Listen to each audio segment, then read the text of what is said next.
What's going on, everybody? Welcome in to Full Draw Friday, number 63. I mentioned it on last week's episode. I'm going to be starting, it's probably going to be 3 parts, I think. We'll see how it flows and what all I get into for part 2 and part 3. And if we need another one, I'll do another one. But right now, planning on probably a 3-part Deer Hunting 101 series. And today we're going to be talking about part 1, which is what you need. And this is going to be very baseline, very basic stuff to get started in hunting. We talk all the time about trying to get more people into the sport. So I want to give kind of a resource where people can go either that are new to the sport or maybe they know somebody who's trying to get into it. Give them a place to go and hopefully outline all the bare necessities and the stuff that they're going to need to get started at the very least. So that's what we're going to get into today. But before we do, don't forget about our partner on Full Draw Friday, and that is Rodney Hawkins. As you guys know, if you've been listening to the podcast, he is a land specialist with Midwest Farm and Land. He sells hunting farms. He sells different kinds of recreational properties. He sells farmland. He sells residential properties, all that kind of stuff. So if you've got something that you want to sell, or if you're in the market for something, you can get a hold of Rodney. He's also got his own company called Ridgehunteroutdoors, and he's got a lot of different products there, from Tacticam trail cameras to Radix tree stands, Radix blinds. He's now got these Fission e-bikes. I've got one of those now, and they are sweet. I love the one that I got. You guys can check them out. And he's picking up new stuff all the time, too, so you need to check that out. You can find that on his Facebook page, RG Outdoors, and then, of course, you can get a hold of him through there for the Midwest Farm and Land as well.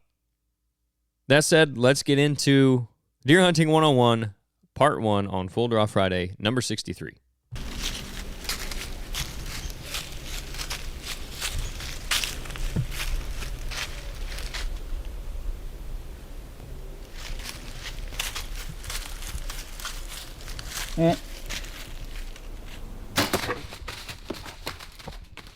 Okay, so first off, if you are listening to this because you're a first-time hunter or you want to get started into it, welcome to the club. It's awesome. It's going to suck sometimes, but it's well worth it. And I can't think of a lot of things I enjoy more than getting out in the woods and hunting white-tailed deer. So I think you're going to love it. Hopefully this helps you get into the sport. But where we need to start on what you need. And I'm not going to get too much into strategy or anything like that on this episode. That's what the following parts will be for. This is just going to be what you need to get started, things that I think are necessities. A few of them are maybe not complete necessities, but definitely something that helps, and some stuff that I wish I would have had when I first started hunting.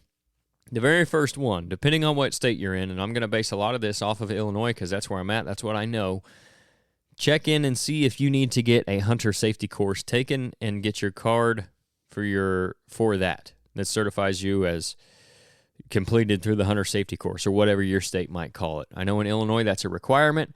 There is a deadline for that on age, I believe, so you can check into that as well. But I'm going to refer you to your Department of Natural Resources, whatever state you're in, their website, and you can find all that information if you need that stuff. I believe you could find courses through there. If not, you can search them online, find a hunter safety course, a hunter education course, they might call it.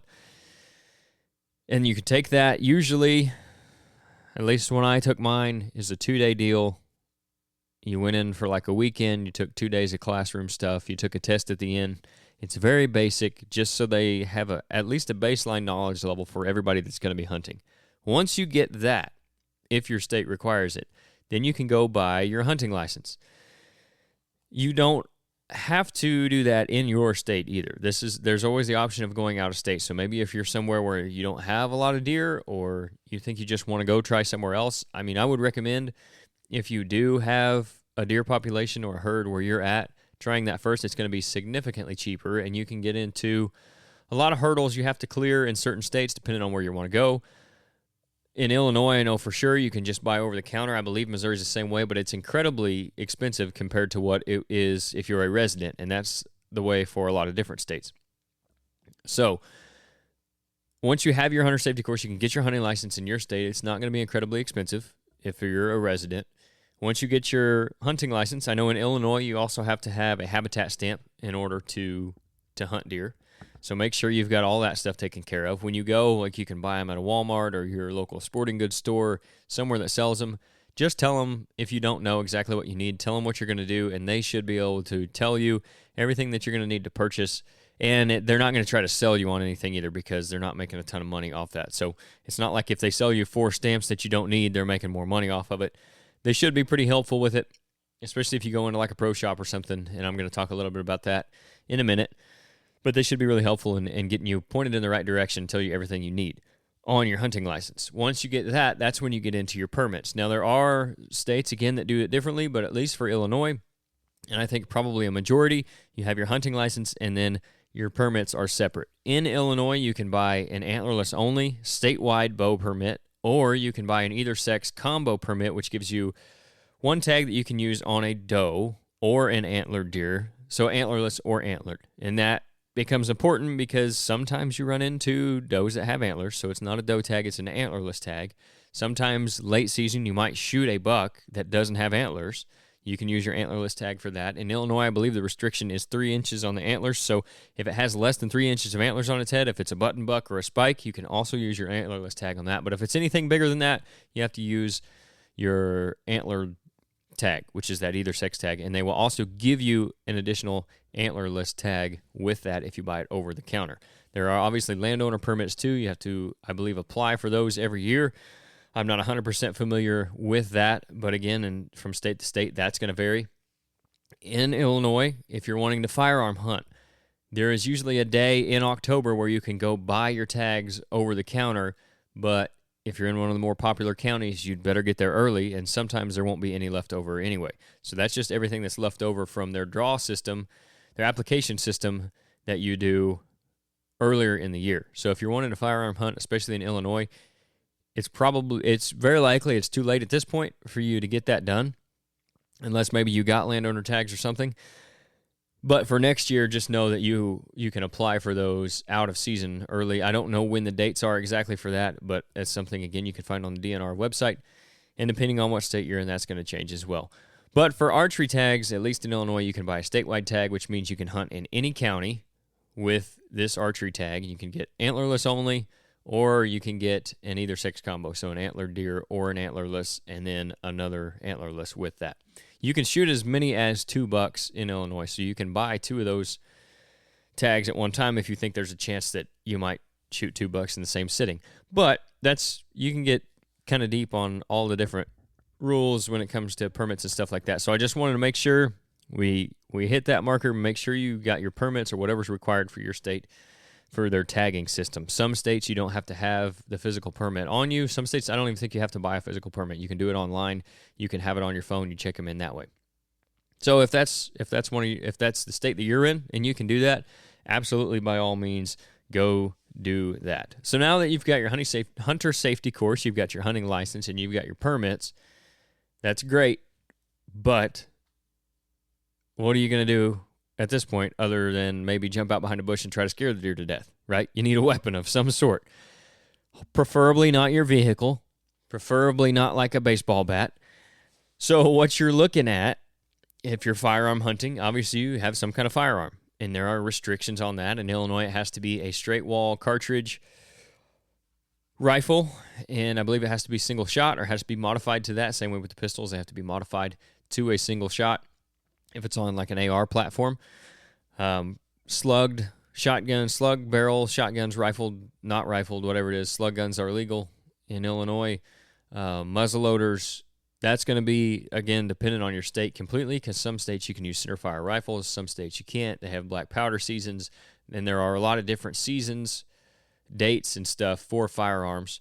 So if you're getting into that, make sure you check in all that stuff, but you're going to have some kind of firearm if that's the way you want to hunt. If that's not how you want to hunt, and a lot of times it's going to give you more time of year to hunt if you go to archery equipment. There are different levels to that as well.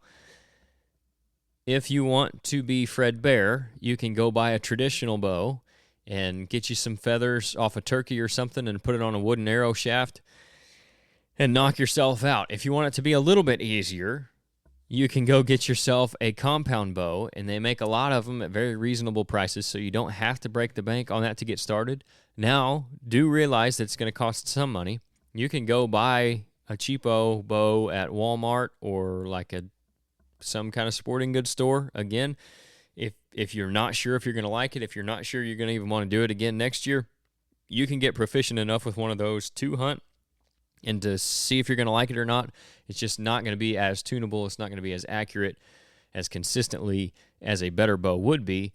And you can still get into one of those for a reasonable price. And then, I mean, you could even look at used bows, and you can find those at your local pro shop as well. Another option, obviously, depending on the state you're in Illinois, it's legal for anybody throughout the entire archery season now to use crossbows. And if you're out there and this is your very first year hunting and you're just getting into it, a crossbow is a great introductory weapon. If you have physical limitations, obviously that's going to play a part in it as well. If you can't draw back the amount of poundage that you need to on a vertical bow, there are requirements for that, minimum draw weights that you have to meet to be able to hunt with those bows. So keep that in mind. If there's limitations on that for you physically, crossbow might be the way you have to go.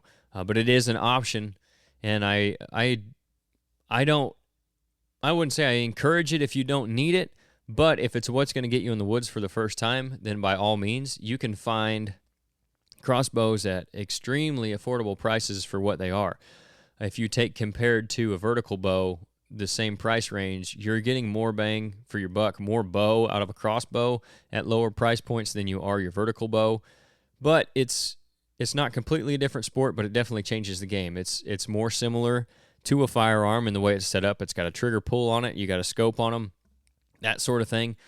You have less movement that you have to make. It's a little bit bulkier. It's not as easy to carry out into the woods and all that stuff. But there's definitely pros and cons to both of them. I'm not going to get into the crossbow versus vertical bow argument on this podcast because that's not why you're here. I've talked about that on other podcasts in the past. So if you want to listen to me rant, ramble, whatever on that, you can go find those. But those are your options. And if you're going to go with archery equipment, which I would recommend for anybody, can you get a taste for hunting using a firearm? Yes. Can you get hooked on it using a firearm? For sure. But archery hunting is such a different experience. Even if you are going with a crossbow, you have to be closer to the game. You're going to make more mistakes naturally. It's just a whole different world, and I think it's way more addictive once you get started on it. I think people grow a deeper passion for archery hunting than they do firearm hunting for that reason. So I would recommend trying archery no matter what. Even if you are going to still firearm hunt and this is your first year doing it, I would at least recommend getting a bow and going out and shooting it. If you're going to do that, go to a local pro shop. Don't go in on your own unless you have, maybe it's a buddy, a family member or something that can help you with your bow. Go to a pro shop. Even then, you could still go to a pro shop because who knows, your buddy might be blowing smoke at you telling you that he's some kind of bow mechanic and the best wrench around and he has no idea what he's talking about. So I always would recommend a pro shop for that. I think it can be hard to find good ones these days because they seem to be few and far between, but if you've got a good one in your area, even if you have to travel a little bit, it's going to be worth it, if nothing else, for the first time because they're going to have so much information. It's such a valuable resource if you can find someone in a pro shop that's going to be able to help you get into the right bow for you and get it set up for you. So that's a big thing. You can go buy one of those cheapo compound bows off the shelf at Walmart or that's hanging in a sporting goods store, or you could even spend a little bit more money in some of those sporting goods stores and buy one that's just hanging off the wall. But you still have to get that thing tuned and shooting right, not only to be consistent and to be able to be confident in it, but also to be fair to the game. The last thing you want to do is wound an animal because you weren't prepared and you didn't have everything set up the way it should be. It's likely going to happen at some point anyway. It's happened to pretty much everybody that's bow hunted for a long enough amount of time. If they tell you it hasn't, they either haven't bow hunted that much, they haven't shot that many animals, or they're lying. So the last thing you want to do is have that happen because of something that you could have controlled. That's where the pro shop really comes in handy on the tuning side and getting you set up, because that can be a daunting task. I just fought with a little bit on my bow. I talked about that, I think, on the last Full Draw Friday. So just be forewarned that if you're going to try to tackle that by yourself, there's plenty of YouTube videos to get you through it, but you're going to need some patience. If you go to a pro shop, any questions you got, they're going to be able to answer them. They know what they're talking about.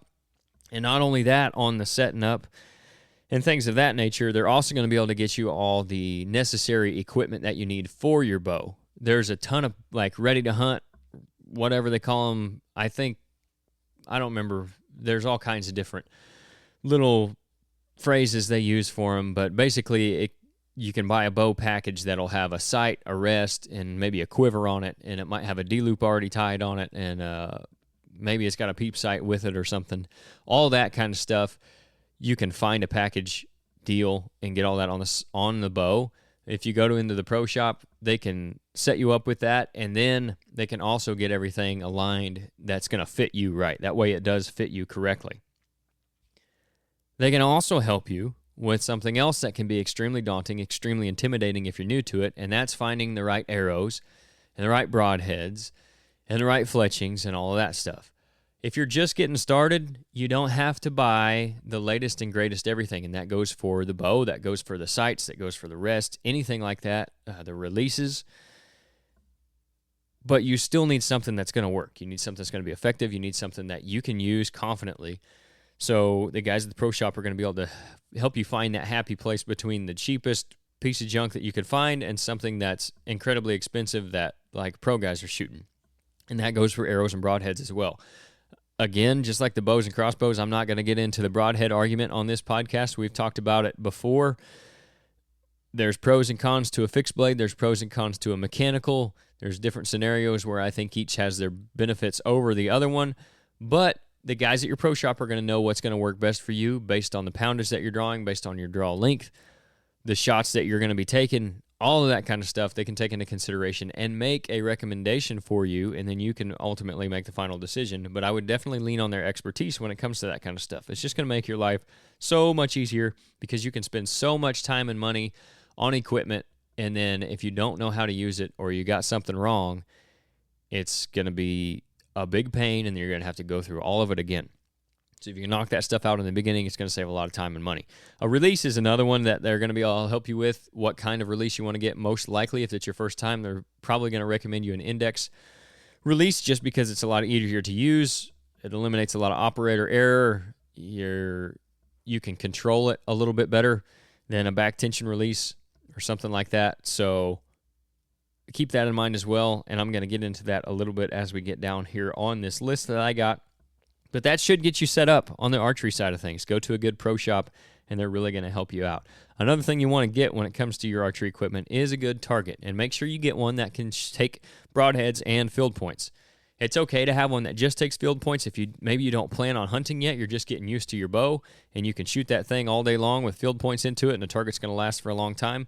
But if you're going to hunt, you need to practice with your broadheads, whatever ones you're shooting, whether that be a practice broadhead that they put in the package or your real broadheads. I would recommend shooting at least one of your real broadheads just to make sure it flies like the practice heads, because sometimes they don't. If you're going to do that, you need to have a target that can accept the broadheads and the field points. So keep that in mind. You got to have one of those because you got to practice. You can't go, even if you go to the pro shop, you can't go in there and fling 10 or 15 arrows and get things set up and then think you're ready to go to the woods. You need to practice with that bow. You need to get familiar with it, comfortable with it. That way you don't have to think about it when a deer's coming in and you're trying to kill it. It's a big thing to take an animal's life, especially at that close a range. It can be very stressful, especially the first time. The last thing you want in that situation is to be fumbling around with your bow because you're not that comfortable with it. You need that to be as close to second nature as you can get for your experience level. So we got you all set up on any kind of equipment that you need as far as your weapon goes and your practice and that. The next thing I recommend is getting the proper clothes. And that doesn't necessarily mean the most expensive clothes or the latest and greatest camo pattern. That just means preferably something in camouflage, because while you can absolutely kill deer out there in blue jeans and a red flannel shirt, you're not going to be able to get away with as much as you would with camouflage. There's a reason people make it. There's a reason people have been using it for years. It is effective. I don't care what anybody says. I'm not saying, again, that you can't go in there without camo and kill a deer, but it's definitely going to benefit you to have some camouflage. And the pattern doesn't necessarily matter as much. Get something that you think looks good. Maybe ask a friend or go on, I don't know if I'd go on social media or not. There's a lot of people that are going to tell you some camo sucks and some camo is great. So make your own decision on the camo. If you want it to match, if you don't want it to match, whatever. I would just recommend some camouflage on one of the clothing you're going to get. More importantly than the type of camo is that you have the right clothes that fit well. You don't want clothes that are too big hanging off, especially if you're archery hunting, something for your string to catch on. You don't want stuff that's too tight because then you can't draw your bow, you can't move around, you can't climb up in a tree stand, that kind of stuff. What I do and what I would recommend is to get some kind of system going with your clothing. And by that, I mean layers. Get yourself a good base layer on top and bottom. Get yourself some good wool socks that are moisture wicking. Electric, the little battery powered electric socks, the heated ones are amazing. I've got some of those. I use them in the late season. They are awesome. If you want to go that route, you can go that route for your socks and use those when it gets cold. But base layers for sure. Get you a lighter layer to go on top of that for early season or for some of those warmer days throughout November and December, and then get you an outer layer on top of that. So that's your bibs, maybe heavy insulated pants, a bigger jacket, heavier insulated jacket. Somewhere in between there for the top is usually good too. If you're like me, my legs don't necessarily get that cold, so I can go in, even if it's like, let's say 35-degree day, I can go in with the same pants and a base layer that I would use maybe in the early season. I might not use the base layer, but I throw on a base layer under the same pants that I use for the early season and be fine. But up top, I might get a jacket that's in between something that's going to be for 0 degrees and just a long sleeve shirt. So you might add an extra layer in there on the top, but make sure you've got at least 3 layers, I would say, of your clothing. Gloves are a big one too. Find something that's comfortable. Find something that has good dexterity. Something you can shoot your bow with, and make sure you practice shooting your bow with gloves. Could be just brown jersey gloves if that's what you need. If you're like me, again, and your hands get cold, because the thing that always gets me is my hands and my feet. The electric socks have really helped me with part of that, but my hands they'll sweat walking in or something, and then they freeze. So what I've found that's been most effective for me on gloves is the mittens that you can fold the top back and then have open fingers. That's been the best of both worlds for me because I can dry my fingers out so they're not sweating too bad, and then when it gets too cold, I can fold that flap up over them and be fine. A lot of times I won't wear a glove on my right hand. I use a hand warmer, which is something that, again, not a necessity, but it is nice to have. So if you got a hand warmer you can wear around your waist, think of it like a hoodie pocket that's insulated. I'll put my right hand, which is my shooting hand, I'll put that in there, and then that way I can have it. I can be holding the bow and have it in there if I need to, or like if I'm running a camera, of course, I have to have it out. Now, I might wear a glove in that case, but especially if I got a cameraman with me. And then if you're not filming, you don't have to worry about that. I'll just keep my hand in that hand warmer, and then I can hold the cold bow with the gloved hand in my left hand, and then when I'm ready to draw and shoot, I just pull my shooting hand out of that pocket and go from there. And it helps a lot with feel on the release and things like that. But good gloves are very important. Get you a good sock hat. And if you want an insulated face mask, that's a good way to go too. If your face generally gets cold, sock hat's a big one. It's going to keep a lot of heat in for you, just like any other hat you would wear in the cold. Doesn't have to be camo either, but if you want one to match all your camo, that's great. Lastly, on the clothing thing, I will say a good pair of boots is worth its weight in gold, and that could be lace-up boots that are insulated. That could be rubber boots. I will say for later in the year, if you're walking in any distance, if you're just going rubber boots and wool socks, you do run the risk of your feet sweating in those. And then even if you got moisture wicking socks, it's still only going to do so much. And then once your feet sweat and they get wet, now you're sitting up there about an hour in. When you start to cool off, you're going to freeze in those rubber boots. I've done pretty well with those electric socks inside the rubber boots. When my feet get cold, I just turn those on. When they get warmed up, I turn them off, saves the battery, and it works well for me. But I also really love my lace-up boots that have the insulation. Keeps me from having to wear as big a socks, and my feet don't sweat going in, and then they're just warmer in general. So a good pair of boots I would highly recommend getting if you're going to be hunting in any kind of cold. If you're just going early season or you're just going to be fair weather, which is fine, you don't necessarily need the boots. You just get you some rubber boots. One thing about those is going to contain your scent a little bit better. Nothing's going to beat rubber boots when it comes to that. Or, heck, wear your work boots if you need to, if that's what you got to get started. The next thing, stands. You don't necessarily need a tree stand to start with. If you don't want to spend the money, if you're not comfortable being up in the tree, You absolutely don't have to do that. Don't think you have to just because you see it on TV all the time. Blinds is the same way. Elevated blinds can be expensive. If you don't know if you're going to like hunting or not for sure, why would you spend that much money on it? You can find decently cheap ground blinds. I would say if you're going to be bow hunting out of them, make sure they have enough room for you to draw your bow. There's some little doghouse blinds that would be extremely hard to bow hunt out of. I've tried before in my younger days, and it didn't work out very well. So if you are going to go with a ground blind, make sure you get one that has enough room. But you can find some of those pretty reasonably priced.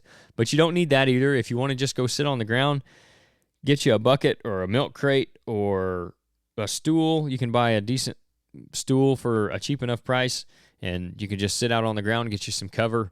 I'll talk a little bit more about that on the coming episodes, but definitely if you're going to sit on the ground, I'd recommend a face mask or a neck gaiter that you can pull up over your face. It's going to help hide you a little bit better when you're at eye level with a deer. Same thing when you're at a blind. I like to, a lot of times if I'm in a ground blind, wear some kind of face mask or something just to break that up.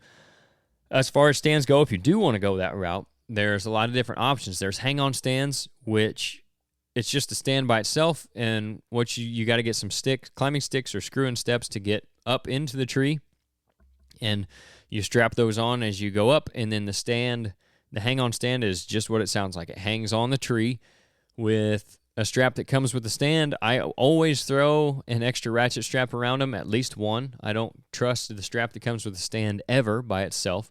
You want to make sure, I would recommend getting an extra ratchet strap at least and throwing around that thing. That is a little bit more uncomfortable if you're not used to it, because you're just hanging on that tree by some straps, and it could be an uneasy feeling. And also, just in general, if you don't have some of the cheaper ones, some of the cheaper hang-ons are not all that comfortable to sit in. So if you want to be a little more comfortable, you're going to have to spend some more money for those. Same way with the ladder stands. And that's what, if you're going to spend the money and get into stands, I would recommend ladder stands to start with. They're going to be harder to get put up. They're going to be harder to set up. You might have to take somebody out there with you. Obviously, you have to put them together, so there's that added in there as well. But if you want to be up off the ground and you're not comfortable in a hang-on stand or a climbing stand, that's just what it sounds like too. It's a stand that you get in and you climb up the tree with it. There's a learning curve to those as well. If you're not wanting to go with one of those, definitely I would recommend a ladder stand. It's easy. It's got a ladder that goes right up to the platform of the stand. It's all one piece, and then you lean it up against the tree, and it's just like climbing your extension ladder at your house, and you get up in the tree and sit in it. You strap it to the tree, and you sit in the stand, and you're good to go. And some of those can be extremely comfortable, again, depending on the price range that you're looking at. But again, don't feel like you have to have a stand to get started. If you are, though, make sure you've got a safety harness, and they come with most stands that you're going to buy. They're easy to find at any of the stores, Walmart, sporting goods stores, whatever it is. Get you a good safety harness. Get a rope for a tree rope to go with it, or a tree strap, whatever you got that goes around the tree once you get up there. And also, either get a lineman's rope to go with that so that you can throw it around the tree as you're climbing it, especially if you're going to hang on or a climber. That's a good way to go. One good thing about a lineman rope, if you're hanging your stand as you go, or you're putting your sticks up, you have to put those up as you go. It gives you both hands. You can throw that thing around the tree and lean back, and you got both hands to work with. So if you're going hang on, I would definitely recommend a lineman's rope. And then another option, if you're not going with those, even if you are, you can add this as well. It's the lifeline ropes that they make. It's basically the same rope that your lineman's rope is going to be made out of, or your tree rope, but it's usually they make them 30 foot long. So you go up to the top. Once you get your stand set, you tie it around the top of the tree. You run it down to the bottom. You tie it around the bottom of the tree, and then it's got a little place that you can hook in your D-ring to on your harness, and then you just slide that up the tree as you go, and you're always connected to the tree. That's important because a lot of accidents happen every year with people not wearing harnesses, and a lot of them happen before they even get into the stand. They either fall off the ladder, maybe a strap breaks, maybe the stick falls out from under them, maybe they lose their footing, or you step into the stand, maybe your straps weren't secured like you thought they were, or a number of different things could happen to them. Maybe something chewed through your straps. You step off into the stand, and a lot of people fall that way too. So always make sure you're connected to the tree at all times if you're going to be in a stand. Now we'll get into kind of more of the stuff that I would call necessity, but it's definitely not something you absolutely have to have. If you get the stuff that we've talked about to this point, you can absolutely go hunting, be successful.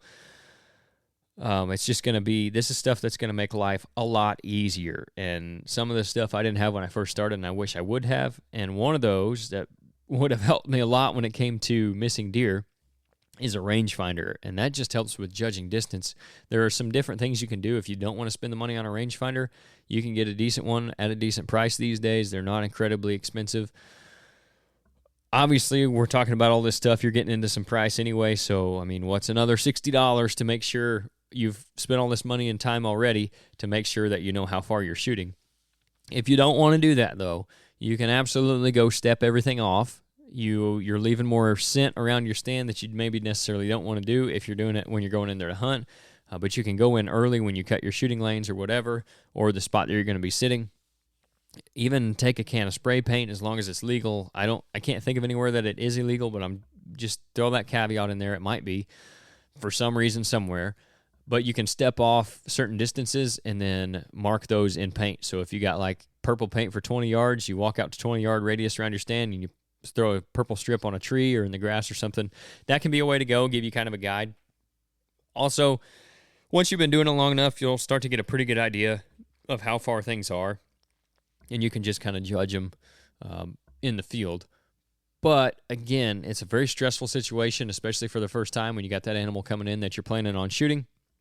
So you might forget that. You may not even look at the stripes on the ground or on the trees that you painted.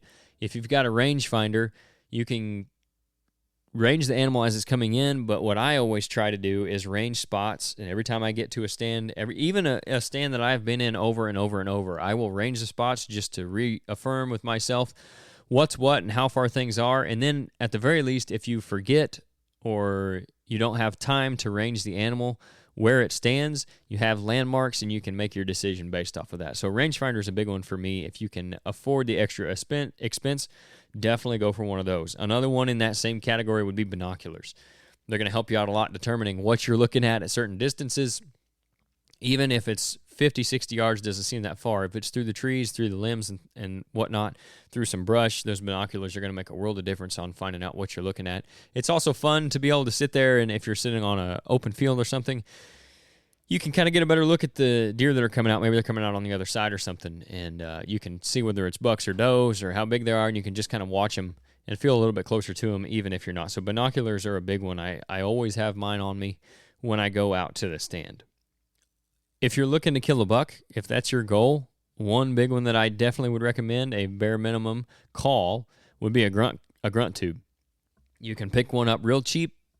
It doesn't have to sound amazing as long as it makes the right noise. Watch some videos on deer grunting and try to mimic that, and you'll be just fine. There's a lot of nuance to that and a lot of different situations for calling. We could do a whole podcast on it, so I'm not going to get deep into the weeds on that. But I would definitely get a grunt tube if you're thinking about wanting to kill a buck. There's just so many scenarios where he might be just a little bit out of range. You pull that grunt tube out and you give him a couple grunts, especially the right time of year, end of October all the way through November. He might come charging on in, even late season sometimes, even early season. I mean, a grunt call can be effective all year long, but especially in the last week and a half of October into the middle of November, it can be extremely effective way to get that deer into bow range. Another one is a bow hanger. If you're going to be hunting a stand, definitely recommend getting yourself a good bow hanger. Realtree makes something they call an easy hanger.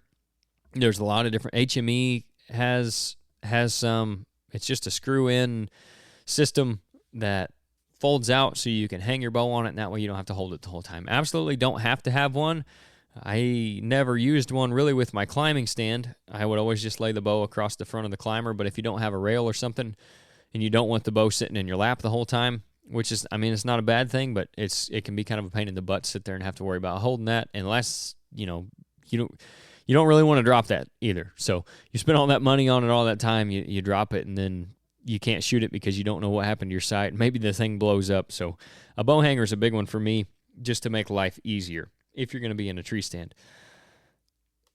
I talked about a little bit earlier the release aids and things like that. I would definitely throw in an extra release. So whichever one you got, buy 2 of them. And then keep one with your hunting stuff at all times because we've all done it before.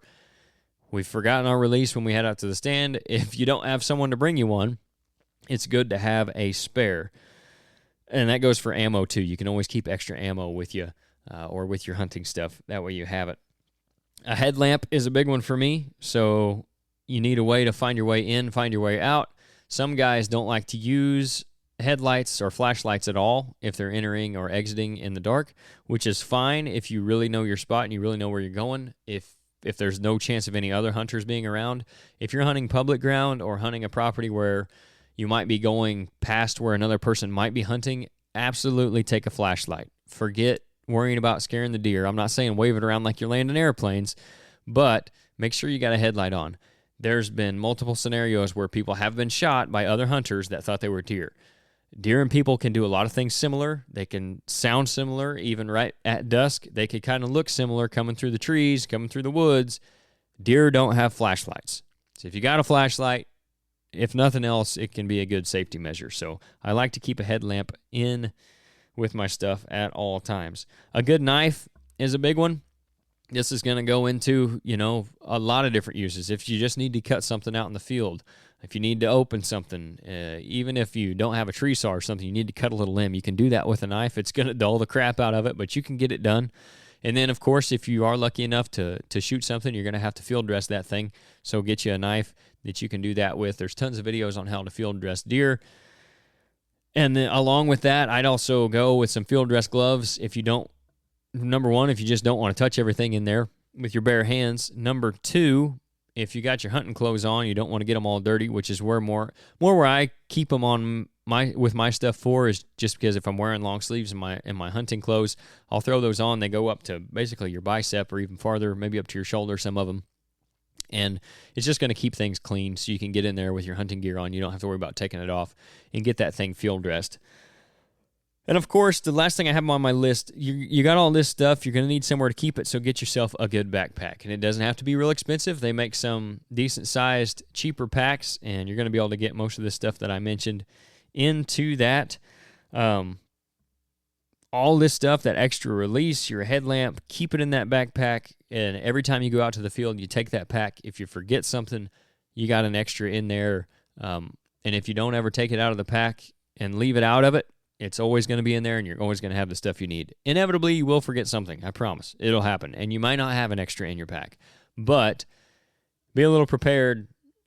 At the baseline, have an extra release in there. If you're not going to have two of anything else, have two releases, because that could be heartbreaking once you walk into the stand. You're usually not going to know it until you get there and you're ready to put your release on. So keep that in that backpack. That's all I got for what you need. Deer Hunting 101 Part 1.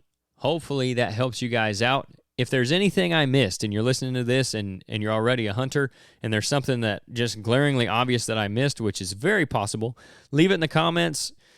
Let us know. Help everybody out. If you do hunt, absolutely feel free to leave some advice or anything like that in the comments as well for any of the newcomers that might be listening to this. Again, it's going to try to be probably a 3-part series at a minimum. And then after that, for everybody that already does hunt and is into it, we'll start getting more into the weeds on the strategy stuff. And then at that point, after we do, 3 or 4 episodes like this, hopefully some of you people that are in it for the first time will be more interested in that strategy stuff, and you can follow along with that as well. So that's what the plan looks like moving forward. I appreciate you guys tuning in to this week's episode. Again, if you're starting out hunting for the first time, I'm happy to have you as part of the community. Best of luck to you. Hope you can get it done, and at the very least, I hope you have fun doing it. So thanks for tuning in. Go enjoy your weekend. Remember, stay safe. Shoot straight, everybody.